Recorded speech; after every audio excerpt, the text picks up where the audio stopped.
Assalamualaikum warahmatullahi wabarakatuh. Halo sobat gabut yang budiman, berjumpa lagi bersama Mimin. Semoga kalian semua selalu sehat ya.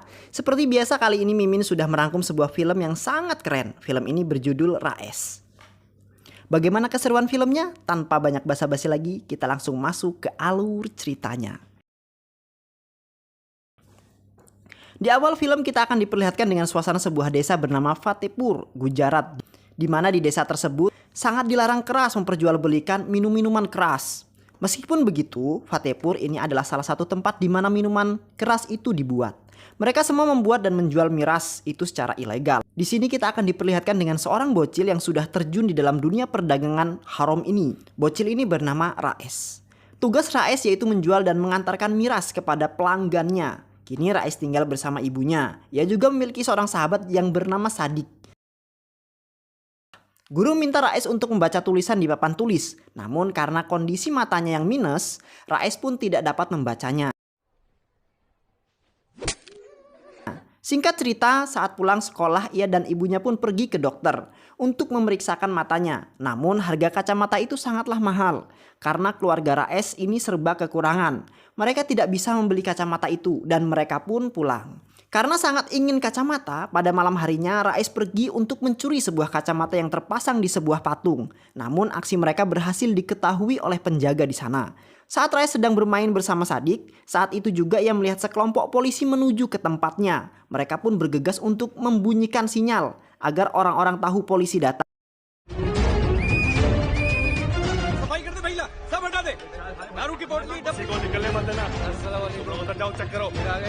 Para polisi yang mengetahui ulah si Raes sehingga membuat polisi marah dan menampar Raes. Dan pada akhirnya polisi pun berhasil menangkap bos mafia miras. Kemudian Raes mengajak Sadik untuk bekerja pada Tuan Jahiraj. Ia menjual miras ke luar negeri. Hari itu juga Raes dan Sadik mendatangi tempat bos barunya. Dan tugas mereka yaitu menawarkan dan mengantar pesanan miras pada pelanggan dengan imbalan 3 rupiah. Tidak ada yang mencurigai dirinya sebagai pengantar miras. Bahkan polisi pun tidak mencurigainya. Singkat cerita, Raes dan Sadik kini sudah tumbuh dewasa. Raes memutuskan untuk mendirikan bisnisnya sendiri. Mendengar hal itu, Jahiraj tidak terima dan ia malah menghina dan mempermalukan Raes di depan semua orang-orang secara tidak langsung dengan perkataan yang kasar. Kemudian Jahiraj menantang Raes untuk membeli miras darinya. Dan ia memberi waktu Jahiraj selama 3 hari untuk bisa mendapatkan uang itu dan membeli mirasnya. Sadik benar-benar tidak habis pikir dengan Raes. Jika mereka tidak mendapatkan uang itu, maka nyawa mereka akan menjadi taruhannya. Si Raes ini kemudian mempunyai ide yaitu menjual kambingnya. Ia menyimpan motornya dan ia pun meminjam sebuah mobil. Lalu si Raes menukarkan mobil itu untuk beberapa ekor kambing. Kemudian si Raes berniat untuk menjual kambing-kambing tersebut ke Mumbai. Sesampai mereka di pasar, Raes malah bersih tegang dengan penjual daging di sana. ये अपनी बकरी उठा और निकल ले गुजरात चल चल निकल हलाल किया ना तो ज्यादा दुआ लगेगी.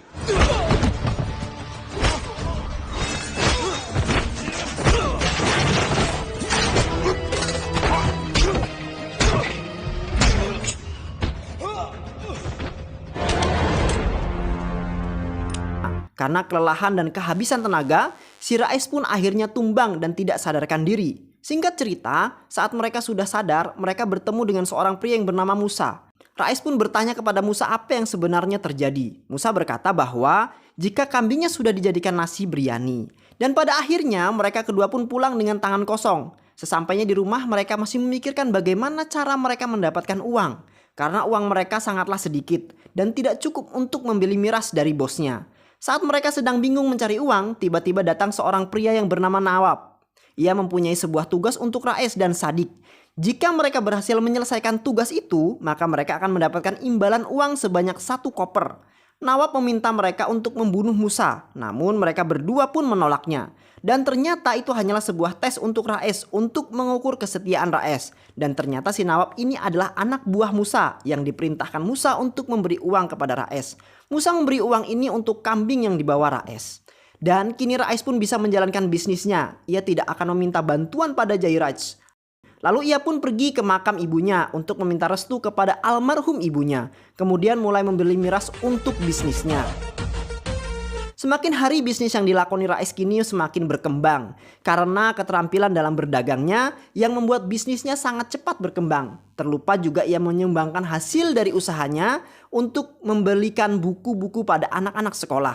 Sementara itu, di tempat lain ada seorang polisi yang bernama Maj Mudar. Polisi ini sangat gencar untuk membasmi orang-orang yang menjual miras ilegal.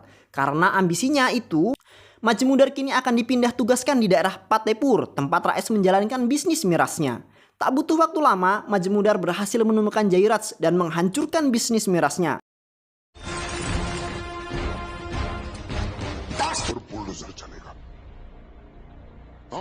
Dan sekarang giliran Rais. Ia pun memanggil Rais untuk datang ke kantornya.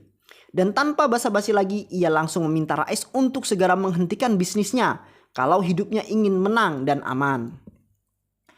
Namun Rais tidak memperdulikannya dan Rais pun memutuskan untuk menyusun rencana agar barang-barangnya sampai dengan selamat kepada konsumen. Ia meminta anak buahnya memindahkan semua miras ke dalam mobil yang berbeda dengan jalur yang berbeda. Lalu si Maj Mudar pun menghentikan truk yang ia curigai, namun ternyata truk itu kosong. Maj Mudar kesal, ia mengancam anak buah Rais agar dirinya bisa melaporkan dan membasmi miras.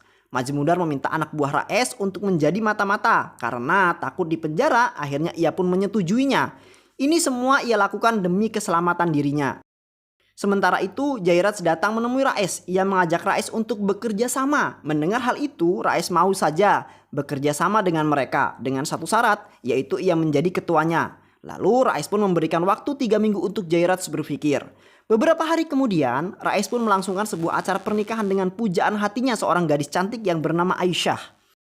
Lalu si pria yang menjadi mata-mata Maj Mudar memberitahu Maj Mudar bahwa besok Rais akan kedatangan barang besar. Dan jika Maj Mudar berhasil menangkapnya, maka usaha Rais akan bangkrut. Keesokan harinya Maj Mudar mengadakan razia besar-besaran. Ia menutup seluruh akses jalan menuju Gujarat agar barang-barang Rais tidak pernah sampai padanya. Rais yang mendengar kabar itu, ia sama sekali tidak takut dan tidak khawatir. Dan Rais pun mulai mencari bagaimana cara ia bisa memasukkan barangnya tanpa ada halangan.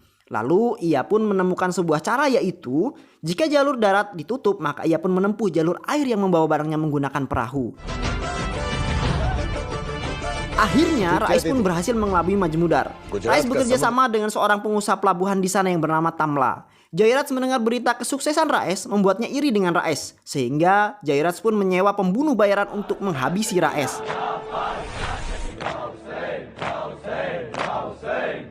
Saat sedang berpesta, Rais pun menyadari bahwa ada seorang yang mencoba membunuhnya. Ia pun mengejar orang yang menyerangnya.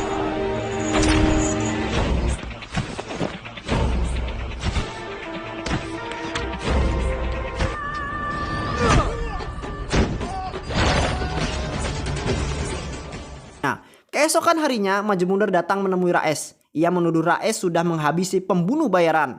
Kali ini Rais tidak bisa menghindar. Sementara itu, Musa mendapat kabar dari Nawab jika Rais ditahan polisi atas kasus pembunuhan. Mendengar hal itu, tentu saja si Musa tidak akan tinggal diam. Musa mengirim seorang agar mengaku kalau dirinya lah yang telah menghabisi pembunuh bayaran itu. Akhirnya Rais pun kembali ke rumah. Saat malam harinya, Aisyah memberikan sebuah kabar baik pada Rais. Ia memberitahu bahwa saat ini ia sedang mengandung anak Rais. Mendengar hal itu, Rais sangat senang. Namun tiba-tiba suasana yang tadinya senang berubah menjadi rasa marah, sedih, dan kecewa. Setelah Rais mendapat telepon dari Musa. Musa memberitahu Rais tentang pembunuh bayaran yang mencoba membunuhnya itu adalah suruhan Jairaj yang merasa dihianati. Malam itu juga Rais pergi ke tempat Jairaj sendirian. Tanpa banyak basa-basi, ia pun menghabisi Jairaj dan para anak buahnya.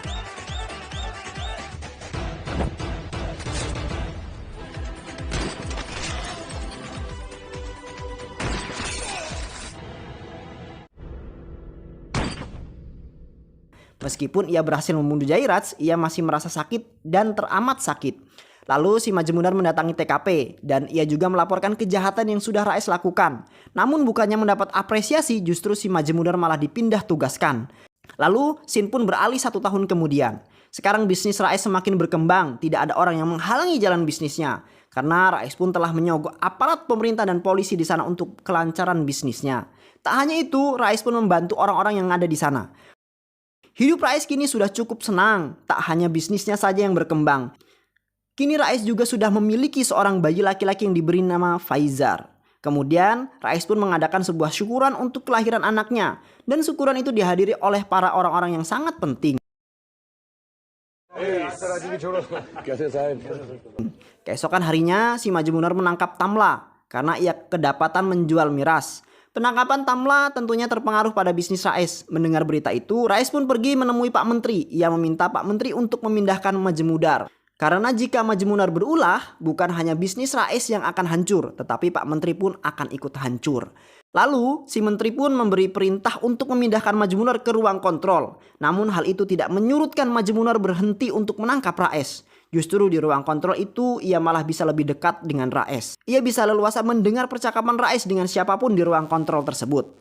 Hari ini Rais mendapat kabar buruk. Ia mendapat kabar bahwa seorang politikus akan melakukan unjuk rasa untuk menutup penjualan miras. Politikus ini melakukan unjuk rasa agar ia bisa menang dalam pemilihan. Bagi para politikus mungkin menguntungkan, tapi tidak bagi Rais. Bisnisnya akan hancur. Lalu si Rais pun menelpon politikus dan memintanya agar tidak melintas di daerahnya. Dan Rais juga mengancam para politikus itu. Namun nampaknya politikus itu tidak takut dan tidak peduli dengan ancaman Rais. Apapun yang terjadi, ia akan tetap melakukan unjuk rasa itu. Majmudar yang berada di ruang kontrol itu pun mendengar percakapan Rais. Melihat ada kesempatan itu, ia pun tak menyia-nyiakan kesempatan itu. Lalu si Majmudar menyuruh seorang untuk membuat sebuah berita koran agar mereka membuat berita tentang Rais yang mengancam Pak politikus. Tak butuh waktu lama, akhirnya dengan cepat berita koran itu pun menyebar. Keesokan harinya para politikus melakukan unjuk rasanya. Mengetahui hal itu, Rais sangat marah. Ia kemudian menghajar para politikus tersebut.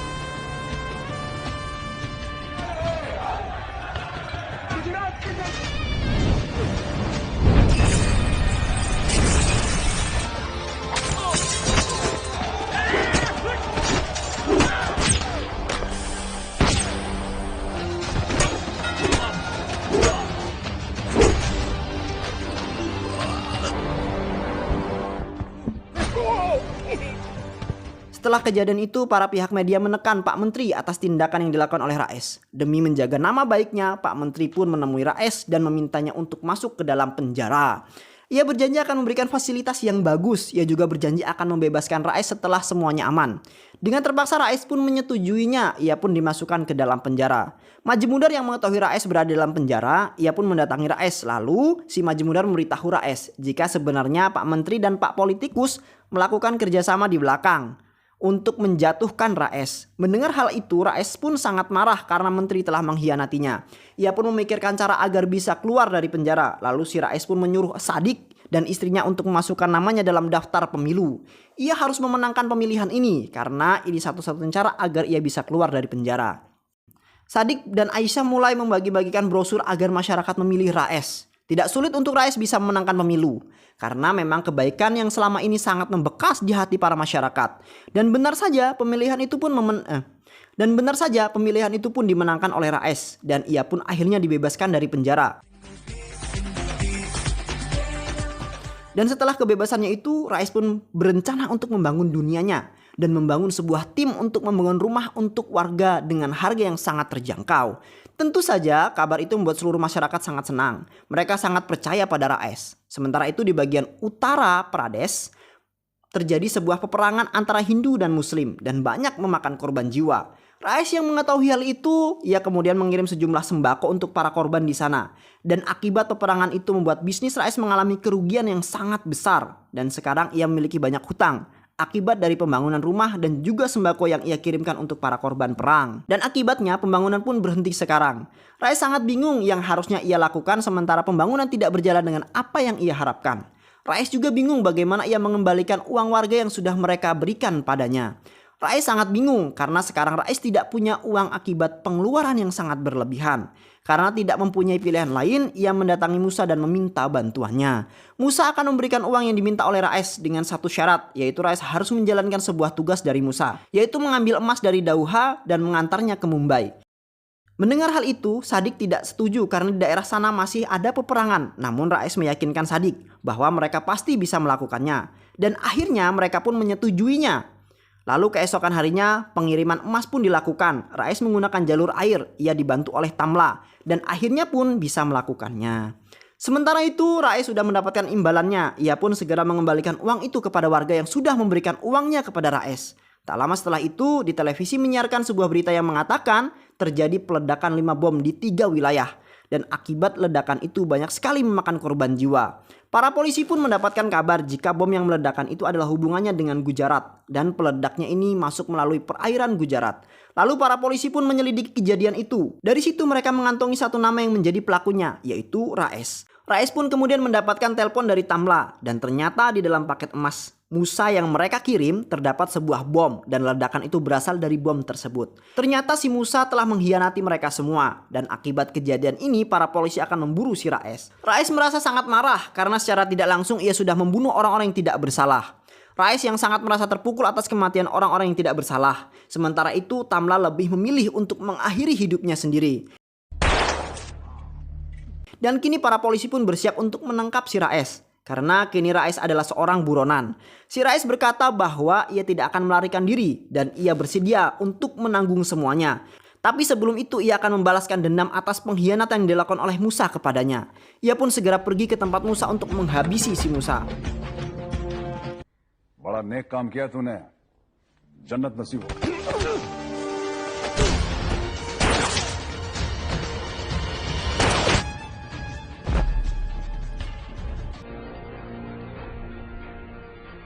Akhirnya si Raes pun berhasil membunuh Musa.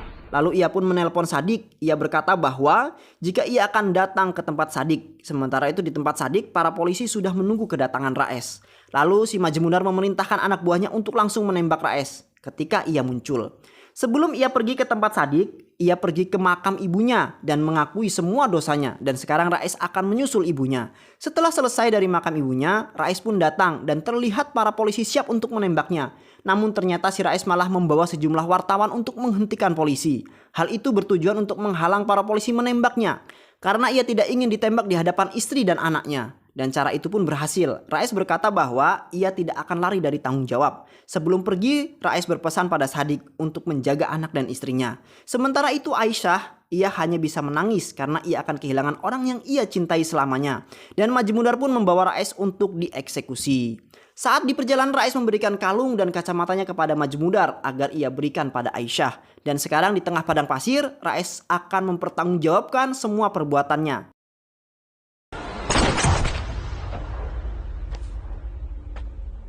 Dan film pun selesai. Bagaimana filmnya menurut teman-teman semua? Sungguh banyak pelajaran yang dapat kita ambil tentunya. Terima kasih sudah menonton dan jangan lupa untuk like, komen, dan subscribe ya. Sampai jumpa di video selanjutnya. Wassalamualaikum warahmatullahi wabarakatuh.